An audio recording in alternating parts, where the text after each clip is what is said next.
Assalamualaikum warahmatullahi wabarakatuh.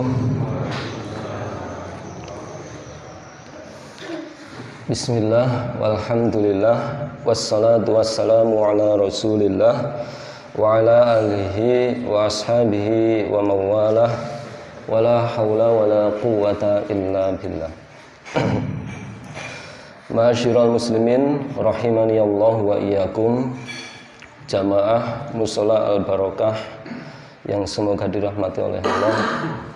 Pada kesempatan kali ini tiada kata yang paling pantas yang kita ucapkan selain mengucapkan syukur kepada Allah atas banyaknya nikmat anugerah yang telah dilimpahkan kepada kita. Di antaranya yang paling utama adalah nikmat Islam, nikmat iman yang ada di dalam hati kita. Kemudian diberi kesehatan, itu adalah nikmat rizki yang utama. Setelah nikmat hidayah, setelah nikmat Islam dan iman tersebut, sehingga dengan banyaknya nikmat yang juga nggak mungkin disebutkan satu persatu, pada kesempatan kali ini kita bisa melaksanakan ibadah kepada Allah, masih di dalam ketaatan kepada Allah, yaitu sholat subuh secara berjamaah. Kita mengerjakan sholat subuh secara berjamaah, sudah menjadi kewajiban kita. Semoga ibadah kita yang baru kita laksanakan tadi diterima oleh Allah, amin, sehingga menghasilkan pahala di sisinya. Karena tidak semua amal ibadah yang dikerjakan itu Allah menerima. Di pertemuan sebelumnya sudah saya jelaskan bahwa syarat diterimanya amal itu adalah niatnya ikhlas lillahi ta'ala, ikhlas mentauhidkan Allah sebagai pondasinya, dan amal yang dikerjakan itu ittiba, mengikuti Al-Quran dan Sunnah. Maka ibadah yang kita kerjakan itu kita harus yakin sah, tapi kita tidak bisa yakin amal kita diterima oleh Allah.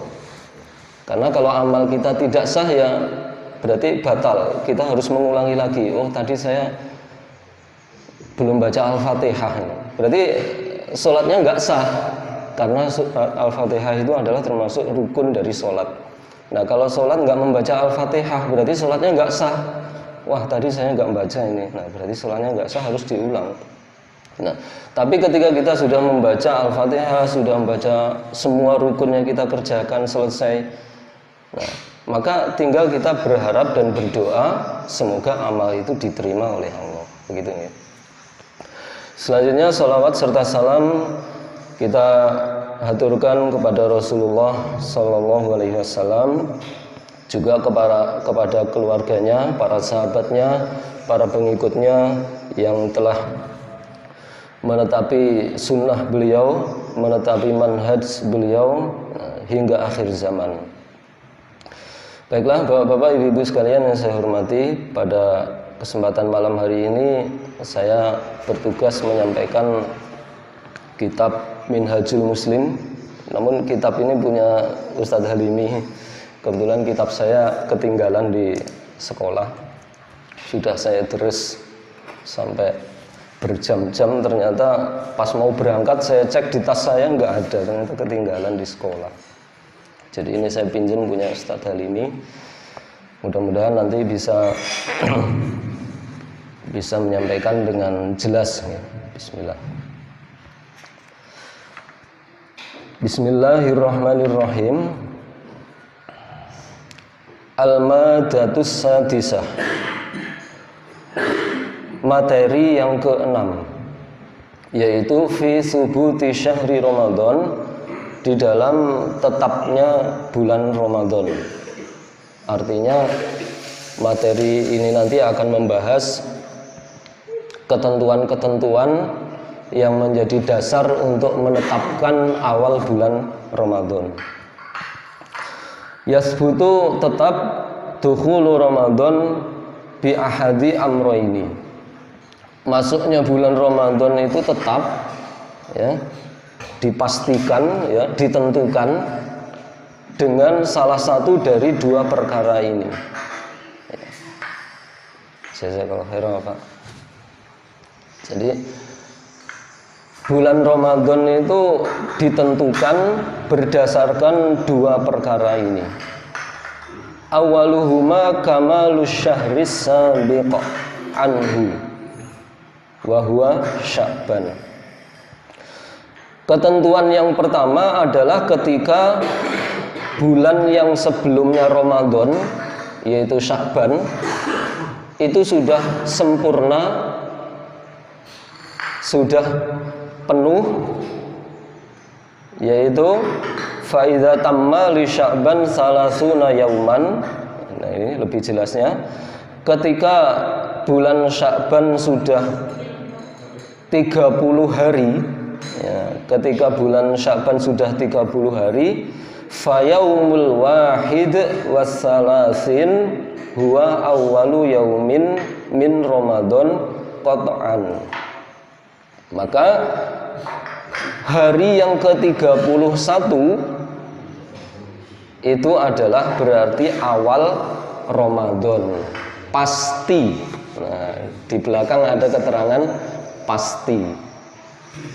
Paham Bapak-bapak, Ibu-ibu? Jadi ketentuan bulan Ramadan itu yang pertama, ketika bulan Sya'ban sudah 30 hari, maka besoknya sudah pasti otomatis tanggal 1 Ramadan. Karena tidak ada di tahun Hijriyah itu tanggal 31, enggak ada. Tidak seperti di tahun Masehi, itu ada beberapa bulan yang 31, itu bulan apa? Desember, Januari gitu. Pokoknya di bulan Masehi itu ada beberapa yang tanggalnya 30, 31, bahkan ada yang Februari 28 atau 29. Nah, kalau di tahun Hijriyah itu hanya ada dua. Tahun Hijriyah itu bulannya kalau enggak 29 hari ya 30 hari. Nah, sehingga kalau bulan Sya'ban itu sudah mencapai hari ke-30, otomatis pasti besoknya itu sudah masuk bulan Ramadan tanggal 1. Itu ketentuan yang pertama untuk menentukan bulan Ramadan. Wasanihima ru'yatu hilalih. Nah, yang kedua ketentuannya menentukan bulan Ramadan adalah ru'yatul hilal. Ya, melihat tanggal, melihat bulan. Tentunya ini kalau dengan mata telanjang itu agak susah. Nah, tapi bagi orang-orang tertentu yang tempatnya di pegunungan, dataran tinggi, ya, itu dimungkinkan. Nah, faidza ru'ya hilalu Ramadan lailatas salasina min Sya'ban faqad dakhala syahrul Ramadan. Ketika tanggal 1 Ramadan sudah bisa dilihat, nah, sudah terlihat ya. Tanggal 1 Ramadan sudah terlihat ketika malam 30, tanpa harus menunggu selesainya Sya'ban 30 hari tadi, ternyata malam ke-30 kok bulannya sudah kelihatan. Maka bulan Ramadan telah masuk. Berarti waktu itu Sya'bannya hanya 29 hari, besoknya sudah tanggal 1 Ramadan. Wa wajaba shaumuhu, dan wajib berpuasa pada saat itu, pada tanggal 1 Ramadan itu. Semuanya itu liqaulihi ta'ala faman syahida minkumus syahra fal yasum. Al-Baqarah ayat 185. Barang siapa di antara kalian yang melihat tanggal 1 Ramadan, maka berpuasalah. Wa qaulir Rasul sallallahu alaihi wasallam, idza ra'aitumul hilal fasumu. Ketika kalian melihat tanggal 1 Ramadan, maka berpuasalah. Wa idza ra'aitumuhu fa'aftiru. Dan ketika kalian melihat tanggal 1 Syawal, maka berbukalah. Nah, artinya selesai puasanya kalau sudah tanggal 1 Syawal. Fa in humma 'alaikum fa akmilul iddah salasina yauman. Nah, maka jika mendung suasananya, langitnya itu mendung hitam sehingga tidak bisa memantau keberadaan rembulan, ya, tanggal 1-nya belum bisa dilihat, maka sempurnakanlah hitungan bulan Sya'ban tadi atau bulan Ramadannya 30 hari. Sehingga dengan menyempurnakan 30 hari itu untuk menghilangkan keraguan, karena sesuatu yang pasti itu tidak akan bisa dikalahkan oleh keraguan. Nah, nggak bisa kita memutuskan sesuatu hal yang bersifat ragu. Maka di dalam Islam itu harus dipastikan mana yang pasti. Nah, karena nggak bisa dilihat, maka disempurnakan 30 hari. Seperti itu. Wa yakfi fi subuti ru'yatihi syahadatu adlin au adlaini. Nah, cukup ya untuk memastikan melihat hilal itu penyaksiannya 1 atau 2 orang yang adil. Jadi jika ada 1 atau 2 orang yang di situ orang yang kategorinya adil, orang yang hafalannya kuat, orang yang jujur, ya, yang pertama orang Islam, ya, orang Islam yang jujur, yang dia itu bisa dipastikan orang yang benar, orang yang adil. Nah, ketika ada 1 atau 2 orang yang seperti itu mengaku, tadi saya itu di sebelah sana pas pulang dari perjalanan itu mampir melihat ke sebelah sana itu, kemudian terlihat tanggal 1 Ramadan. Nah, misal ada orang yang mengatakan seperti itu, maka ini sudah cukup. Nah, mungkin dia berada di tempat yang tinggi, ya, kemudian memantau keberadaannya rembulan, maka itu cukup 1 atau 2 orang. Id ajaza Rasulullah sallallahu alaihi wasallam syahadata rajulin wahidin ala ru'yati hilali Ramadan. Karena Rasulullah itu pernah membenarkan, ya, menyetujui, ya, menerima penyaksiannya seorang laki-laki yang melihat tanggal 1 Ramadan. Pada waktu itu Rasulullah pernah mendapati ada seorang laki-laki yang mengaku melihat tanggal 1 Ramadan. Maka Rasulullah membenarkannya, menyetujuinya, sehingga menjadi tetap itu tanggal 1 Ramadan. Jadi kalau tanggal 1 Ramadan itu saksinya 1 orang yang adil sudah cukup. Nah, lebih afdol lagi kalau 2, apalagi sampai banyak, itu berarti sudah jelas itu bisa banyak saksinya. Amma ru'yatu Syawal lil iftar fala tasbutu illa bi syahadati adlaini. Adapun melihat tanggal 1 Syawal, untuk menentukan tanggal 1 Syawal itu, maka tidak tetap kecuali dengan penyaksiannya 2 orang. Kecuali dengan penyaksiannya 2 orang yang adil. Kalau 1 Ramadan itu 1 orang aja cukup. Kalau 1 Syawal minimal 2 orang harus menyaksikan bahwa itu tanggal 1 Syawal. Id lam yujiz ar-rasulu sallallahu alaihi wasallam syahadatal adlil wahid fil iftar. Ketika pada waktu itu Rasulullah tidak menetapkan, ya, tidak menyetujui penyaksiannya 1 orang yang adil di dalam iftar, di dalam menentukan 1 Syawal itu.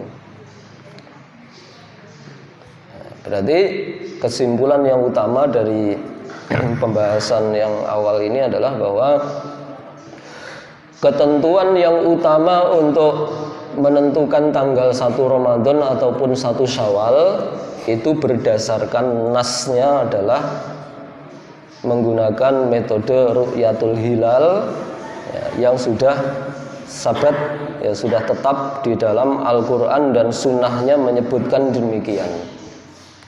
Nah, selanjutnya tanbih ya, perhatian. Man ra'a hilala Ramadan wajaba alaihi ayyasuma wa illam tuqbal syahadatuhu. Nah, ini penting. Orang yang melihat tanggal 1 Ramadan maka dia wajib berpuasa. Walaupun penyaksiannya itu enggak diterima oleh ulil amri, oleh masyarakat ya kalau pada waktu itu ya Rasulullah, kalau sekarang ya ulil amrinya, oleh pemerintah, oleh yang berhak menentukannya itu. Walaupun penyaksiannya tidak diterima, tapi kalau dia betul-betul melihat benar, saya melihat tanggal 1 Ramadan, maka dia wajib puasa. Wa man ra'a hilalal fitri wa lam tuqbal syahadatuhu la yuftir. Adapun orang yang melihat tanggal 1 Syawal sedangkan penyaksiannya tadi itu tidak diterima, dia tetap tidak boleh mokel, tidak boleh berbuka, tetap puasa. Walaupun dia mengaku sudah melihat tanggal 1 Syawal, tapi kalau nggak diterima penyaksiannya, nggak bisa kemudian berbuka sendiri, kemudian lebaran duluan. Nah, itu nggak bisa. Harus berdasarkan penyaksiannya orang yang adil. Liqaulihi sallallahu alaihi wasallam, as-saumu yauma tasumuna wal fitru yauma tuftiruna wal adha yauma tudhahuna. Berpuasa itu adalah pada harinya kalian berpuasa. Kalian semuanya tidak bisa berpuasa sendiri, yaitu pada harinya orang-orang berpuasa bersama dengan ulil amri. Kalau pada waktu itu ya Rasulullah, dilanjutkan para khalifah. Demikian juga berbuka ya, tanggal 1 Syawal lebaran itu pada harinya kalian semuanya berbuka. Itu pada tanggal 1 Syawal semuanya lebaran ya, semuanya bareng-bareng. Nah, itu Rasulullah menjelaskan demikian. Wal adha yauma tudhahuna, menyembelih itu pada harinya kalian semuanya menyembelih. Jadi dari sini menekankan di dalam hadis ini rawahu at-Tirmidzi bahwa puasa kemudian 1 Syawal ya, lebaran Idul Fitri ya, kemudian Idul Adha, semuanya itu bersama ulil amri. Ya, di sini menjelaskan demikian. Artinya berdasarkan bukan kesepakatan ya. Kalau kesepakatan itu nanti musyawarah. Berdasarkan ya dari ulil amrinya semuanya bersama-sama diawali dengan penyaksiannya 1 atau 2 orang yang adil tadi. Begitu. 1, 2 adil menyaksikan, semuanya berpuasa. Nah, 2 orang yang adil menyaksikan, semuanya Idul Fitri. Nah, demikian juga Idul Adha. Nah, demikian. Insya Allah jelas nggih? Bapak-bapak, ibu-ibu. Oke, alhamdulillah. Monggo disambi kalih napa minum.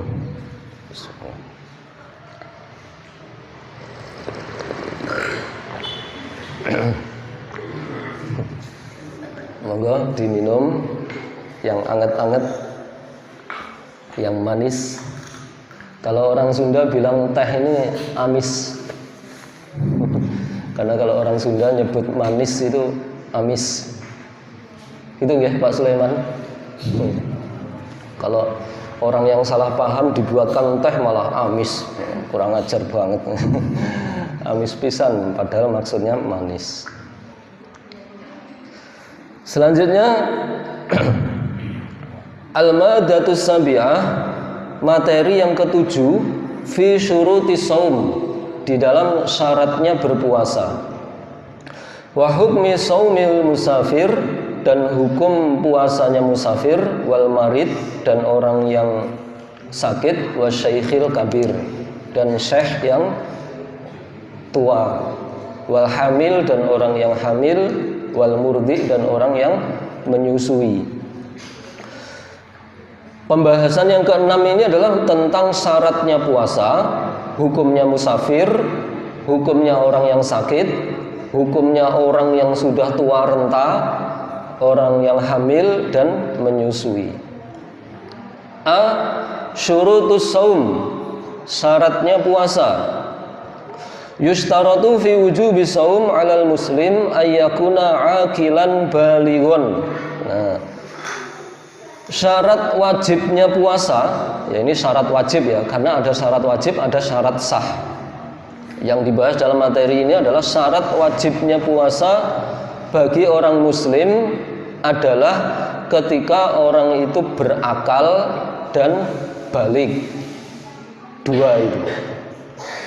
Jadi yang pertama berakal. Berakal itu kebalikan dari junun, gila. Orang yang nggak berakal berarti majnun, orang gila. Nah, itu syarat yang pertama. Syarat yang kedua adalah balik. Balik itu ada beberapa ketentuannya, baik laki-laki ataupun perempuan, itu ketika sudah usia sekian, ketika sudah tumbuh bulu, ya, kalau perempuan sudah haid dan seterusnya. Liqaulihi, berdasarkan sabdanya Rasulullah sallallahu alaihi wasallam, rufi'al qalamu an salasah, pena itu diangkat dari 3. Pertama, anil majnun, dari orang gila, hatta yafiqo, sehingga dia sadar. Orang yang gila itu penanya diangkat, dia tidak sah ibadahnya dan tidak wajib beribadah, namanya orang gila. Walaupun kenyataannya ada orang gila yang masih mengerjakan sholat, alhamdulillah, berarti dia sebelum gila itu tertib sholatnya, sehingga sudah gila pun dia masih sholat. Entah seperti apa yang dibaca apa nggak tahu, wallahu a'lam. Tapi pada dasarnya orang yang gila itu tidak sah dan tidak wajib. Wa anin naimi, dan orang yang tidur, hatta yastaiqidho, sehingga dia bangun. Orang yang tidur maka nggak bisa mengerjakan ibadah. Wa anisobi, dan dari anak kecil, hatta yahtalima, sehingga dia bermimpi. Nah, ini anak-anak sudah mimpi apa belum nih? Belum kayaknya ini. Nah, kalau sudah mimpi maka dia wajib berpuasa. Berdasarkan ini maka syaratnya puasa itu adalah berakal dan balik, wajib. Namun syarat sahnya puasa itu adalah termasuk ibadah yang lain itu mumayyiz. Mumayyiz itu sudah beneh, sudah nalar kalau ini baik, buruk, ini salah dan benar, itu sudah ngerti, sudah nalar, maka itu sah. Misalnya ada anak usia anak kelas 1 SD kok dia sudah beneh, sudah nalar, sudah mudeng, dia puasa, maka sah walaupun belum wajib. Nah, masuk kategori berakal ini adalah orang yang koma. Nah, orang yang koma ataupun orang yang pingsan, kalau hitungannya lamanya itu seperti orang yang sama dengan orang yang tidur. Orang tidur itu paling lama berapa? Ada yang bilang maksimal 3 hari orang itu bisa tidur. Kalau orang pingsan atau koma selama 3 hari, misalnya kecelakaan, maka dia masih ada kewajiban puasa. Berarti setelah sadar dia mengqadha, membayar puasanya. Tapi kalau lebih dari 3 hari, nggak bisa dikatakan orang yang tidur. Koma sampai 10, 20, 30 hari, sampai berbulan-bulan, maka dia nggak wajib puasa. Karena komanya itu sudah nggak bisa dikatakan tidur. Termasuk orang yang pikun. Ya, orang yang sudah pikun itu nggak ada kewajiban puasa dan juga nggak sah. Nah, itu. Satu lagi nggih. B. Al-musafir, orang yang musafir, orang yang bepergian. Idza safara, ketika bepergian sapa al muslimu, orang Islam, musafata qasrin, perjalanan qasar, wahia samaniyatun wa arba'una milan. Ya, perjalanan qasar itu adalah 48 mil. 48 mil ini kurang lebih 77,249 km kalau saya hitung kemarin. Orang yang perjalanan 77,249 km itu berdasarkan hadis ini. Tapi kalau dalam rujukan yang lain itu 88 km kurang lebih. Nah, rakhasa lahu syari' fil fitri ala ayyaqdiya ma aftara fihi inda hudurihi. Maka pembuat syariat yaitu Allah memberikan rukhsah untuk dia tidak berpuasa dengan ketentuan dia harus mengqadha berapa hari dia tidak berpuasa tadi ketika sudah pulang. Liqaulihi ta'ala faman kana minkum maridun aw ala safarin fa'iddatun min ayyamin ukhra. Berdasarkan firman Allah, barang siapa di antara kalian yang sakit atau dalam bepergian, maka supaya menghitung di hari yang lain. Al-Baqarah ayat 184. Summa huwa in kana as-saumu fis safar la yashukku alaihi fasoma anhu. Lakana ahsan. Nah, ketika dia berpuasa dalam keadaan safar kok tidak berat, kok dia mampu, misalnya dalam keadaan musafir kok mampu berpuasa, maka jika dia berpuasa itu lebih baik. Apalagi sekarang musafir itu nggak seperti zaman dulu naik unta ya. Kalau sekarang musafir kan naik mobil AC, bisa berhenti waktunya sahur, bisa berhenti waktunya berbuka. Maka jika dia tetap berpuasa maka ahsan, lebih baik. Wa in kana yashukku alaihi fa aftara kana ahsan. Jika dalam keadaan musafir kok berat, maka jika dia berbuka, ya, tidak berpuasa, maka itu juga lebih baik. Jadi melihat situasinya dia berat apa enggak. Liqaulihi Abi Sa'id Al-Khudri radhiyallahu anhu, kunna naghzu ma'a Rasulillah sallallahu alaihi wasallam fi Ramadan, faminna as-shaim wa minnal muftir, fala yajid as-shaim 'alal muftir walal muftir 'alas shaim, summa yarawna anna man wajada quwwatan fasoma fa inna dzalika hasan wa yarawna man wajada du'fan fa aftara fa inna dzalika hasan. Jadi Abu Sa'id Al-Khudri radhiyallahu anhu mengatakan, kami pernah bersama Rasulullah itu melaksanakan peperangan di dalam bulan Ramadan. Bukan sekedar musafir biasa ini. Ketika bulan Ramadan itu berperang. Maka di antara kami ada yang berpuasa, ada juga yang tidak.